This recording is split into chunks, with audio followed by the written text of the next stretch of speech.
안녕하세요. 5월 15일 토요일 아침에 여러분들을 만나게 되어 매우 반갑습니다. 사무엘하 15장에 나오는 성경의 메시지 한 말씀 한 말씀이 여러분들의 삶 가운데 살아 역사하시기를 소원합니다. 오늘은 또한 스승의 날이라고 합니다. 좋은 스승을 만나면 그 사람의 인생이 달라진다는 사실 아시죠? 오늘 자신의 인생에 영향을 주었던 스승님께 따뜻한 전화 한 통화 드리면 좋을 것 같습니다. 만남의 축복에 대한 이야기가 성경에도 펼쳐집니다. 사무엘하 15장 30절에서 34절의 말씀인데요. 악한 만남과 하나님의 은혜의 만남을 여러분들에게 소개해 드리겠습니다. 사무엘하 15장 30절. 다윗이 감난산 길로 올라갈 때 그의 머리를 그가 가리고 맨발로 울며 가고 그와 함께 가는 모든 백성들도 각각 자기의 머리를 가리고 울며 올라가니라. 어떤 사람이 다윗에게 알리되 압살롬과 함께 모반한 자들 가운데 아히도벨이 있나이다 하니 다윗이 이르되 여호와여 원하옵건대 아히도벨의 모략을 어리석게 하옵소서 하니라. 다윗이 하나님을 경배하는 마루턱에 이를 때에 아렉 사람 후세가 옷을 찢고 흙을 머리에 덮어쓰고 다윗을 맞으러 온지라. 다윗이 그에게 이르되 내가 만일 나와 함께 나아가면 내게 누를 끼치리라. 그러나 내가 만일 성읍으로 돌아가서 압살롬에게 말하기를 왕이여 내가 왕의 종이나이다. 전에는 내가 왕의 아버지의 종이었더니 이제는 내가 왕의 종이니이다 하면 내가 나를 위하여 아히도벨의 모략을 패하게 하리라. 오늘 압살롬은 많이 준비한 것 같아요. 악한 세력들이 나쁜 짓을 하려면 엄청 많이 준비하더라고요. 사무엘하 15장 1절 볼까요? 그 후에 압살롬이 자기를 위하여 병거와 말들을 준비하고 호위병 50명을 그 앞에 세우니라. 압살롬이 일찍이 일어나 성문길 곁에 서서 어떤 사람이든지 송사가 있어 왕에게 재판을 청하러 올 때에 그 사람을 불러 이르되 너는 어느 성읍 사람이냐 하니 그 사람의 대답이 종은 이스라엘 아무 지파에 속하였나이다 하면 압살롬이 그에게 이르기를 보라 내일이 옳고 바르다마는 내 송사를 들을 사람을 왕께서 세우지 아니하셨다 하고. 압살롬이 지금 군대를 자신의 사병들을 앞에 쫙 세우고 있어 보이게 합니다. 그리고 저 지방에서 올라오는 사람들에 대해서 하나하나 그들의 마음을 뺐습니다. 그리고 맨 끝에 당신이 정말 옳은데 당신의 송사를 위해서 왕이 준비하지 않았네? 어떡합니까? 라고 하면서 왕을 실망시키게 하고 압살롬이 자신의 말을 듣는 것처럼 느껴지니까 마음을 뺏깁니다. 그리고 올라오신 분들은 대부분 귀족일 거예요. 족장들이 올라왔을 겁니다. 그렇게 하면서 압살롬은 지금 1절과 2절을 3절을 통해서 자신의 계획을 펼치고 있습니다. 여동생 다말을 욕부인 암논을 살해하고 그슬로 도망갔다가 요압의 노력으로 예루살렘으로 돌아온 압살롬. 부친 다윗은 이렇게 압살롬과 화해하려고 노력했는데 그런 내용들을 14장에 쭉 펼쳐지면서 돌아왔더니 지금은 압살롬의 그 반역 계획을 통해서 다윗 통치가의 최대의 위기로서 지금 15장이 시작부터 슬픈 분위기가 펼쳐지고 있습니다. 오늘 15장 1절부터 12절은 4년 동안 준비한 압살롬의 반역의 준비와 헤브론에서의 봉기를 다루고 있다고 합니다. 그 준비의 시작이 될 수 있는 압살롬의 강교한 지혜가 많이 있는데요. 그 중에서 두 번째 절 2절에 성문길 옆에 서서 기다리는 압살롬이 보입니다.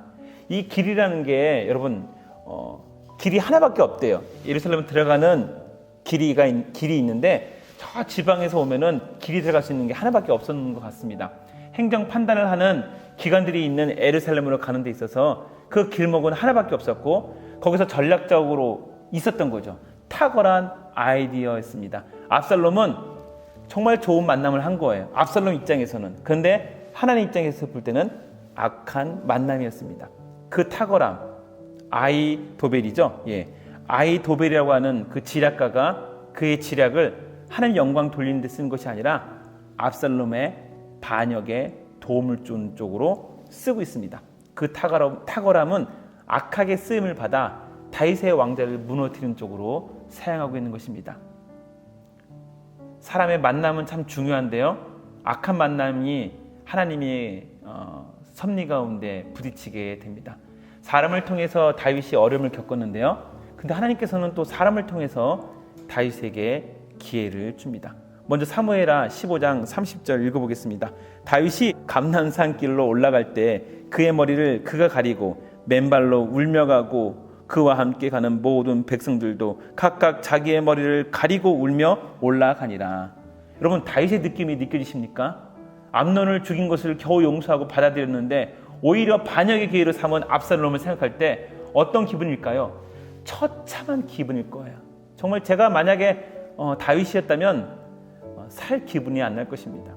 이런 상황에서도 하나님을 찾습니다. 지금 감난산 꼭대기에 하나님의 예배 초소가 있다고 합니다. 하나님을 찾기 위해 예배의 장소를 향하고 있는 것입니다. 보통 사람 같으면 최대한 멀리 압살롬으로부터 피해서 도망갈 건데 오히려 맨발로 뛰쳐나오면서 다윗은 하나님을 찾고 있습니다. 사무엘하 15장 31절 어떤 사람이 다윗에게 알리되 압살롬과 함께 모반한 자들 가운데 아히도벨이 있나이다 하니 다윗이 이르되 여호와여 원하옵건대 아히도벨의 모략을 어리석게 하옵소서 하니라. 이게 무슨 얘기냐면 아히도벨이 저쪽에 있습니다 라는 얘기는 이미 게임이 끝났구나. 그만큼 아히도벨이 똑똑했던 것 같아요.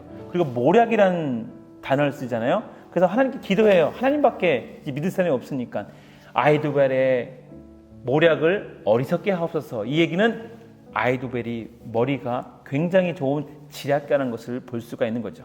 15장 32절 다윗이 하나님을 경배하는 마루턱에 이를 때 아렉 사람 후세가 옷을 찢고 흙을 머리에 덮어쓰고 다윗을 맞으러 온지라. 지금 성문길 옆에 전략도 아히도벨의 지략이 있었을 거고요. 그런데 다윗에게는 아무 지략가가 없었던 거예요. 그런데 오늘 후세가 딱 만나게 됩니다. 후세를 부르지 않았어요. 하나님께서 후세를 불렀던 거예요. 하나님께서 후세를 만나게 하시고 함께 작전을 짜게 합니다. 작전명은 당신이 그 안에 들어가서 나에게 정보를 다오. 이 타이밍에 후세를 만나지 못했다면 이런 계략도 나오지 못했을 것입니다. 하나님의 은혜고 하나님의 전략이고 하나님의 섭리인 것입니다. 그런 문장을 암시하듯이 32절에 하나님을 경배하는 마루턱이라는 단어가 나옵니다. 마루턱. 여러분, 마루턱으로 번역된 하로시라고 하는 히브리어는 로시가 머리 또는 꼭대기 또는 정상이라는 의미라고 합니다. 그래서 보통 킹제임스 버전의 영어 버전에서는 그 언덕의 꼭대기라고 표현합니다. 그 언덕이 어디예요? 감난산의 꼭대기죠. 본문은 다윗이 하나님을 경배하는 언덕의 꼭대기로 향하고 있다고 했는데요. 거기에 예배 초소가 있다고 해석가들은 보고 있습니다. 감난산 꼭대기에 무엇이 있었을까요? 예배 초소가 있었던 거예요. 우리 같으면 이제 본당이 있고 기도 초소가 있는 거죠. 그래서 많은 사람들은 거기에 경배를 드리는 거룩한 장소가 있었던 것으로 추정하고 있습니다. 그 거룩한 장소는 하나님의 언약궤가 안치되어 있던 성소가 아니라 본 예배당이 아니라 비정기적인 예배 및 희생 제사를 드릴 수 있도록 마련된 장소였을 것이라고 추정됩니다. 다윗이 그곳을 하나님께 예배를 드렸는지는 본문에 나와 있지 않아요. 그런데 그곳으로 향하고 있었고 그 가운데 후세가 뛰쳐나온 거예요. 본문은 다윗이 하나님과의 교제를 상징하는 거룩한 장소로 접근하게 된 사실을 밝혔고 그가 하나님으로부터 기도의 응답을 받은 것을 암시하고 있는 겁니다.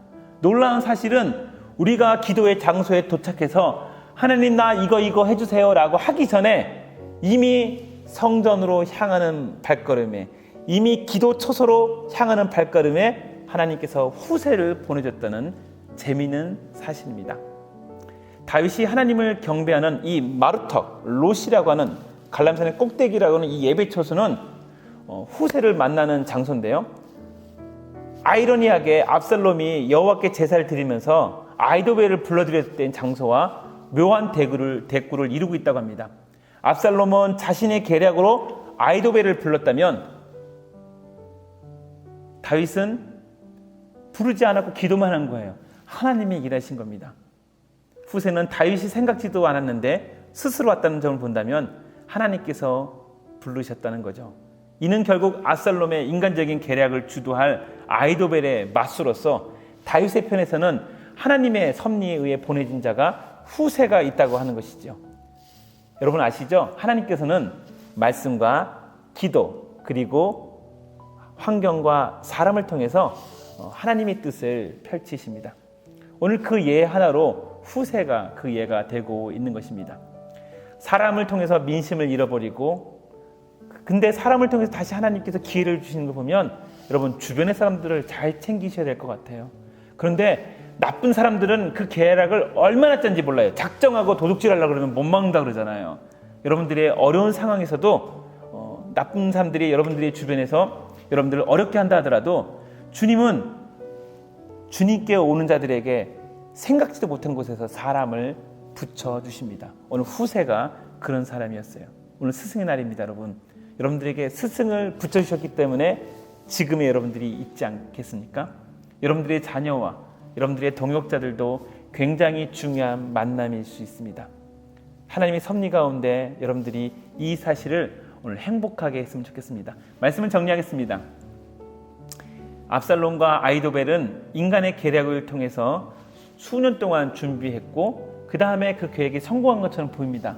다윗은 전혀 준비하지 못했고 사랑만 베풀었습니다. 근데 다윗이 끝까지 하나님의 기도를 잡았더니 후세를 보내주신 겁니다. 여러분 우리가 항상 긴장하면서 악한 사람들을 대적할 수는 없어요. 그런데 확실한 거는 하나님만 붙잡고 있다면 즐거울 때나 슬플 때나 하나님께서 여러분들과 함께 하실 거고 좋은 만남을 책임져 주실 것입니다. 여러분 선한 만남, 좋은 만남 늘 누리시기를 주님의 이름으로 축원드립니다. 기도하겠습니다. 하나님 아버지 감사합니다. 압살롬과 아히도벨은 자신의 인간의 계략으로 자신의 왕권들을 세우려 하지만 하나님의 왕권은 하나님이 세우십니다. 그리고 우리는 기도의 처소에서 주님을 붙드시면 하나님께서 말씀과 기도와 환경과 사람을 통해서 우리에게 역사할 줄 믿사오니 주여 만남의 축복을 우리 성도님들의 자녀 가운데 가정 가운데 직장 가운데 부어 주시옵소서.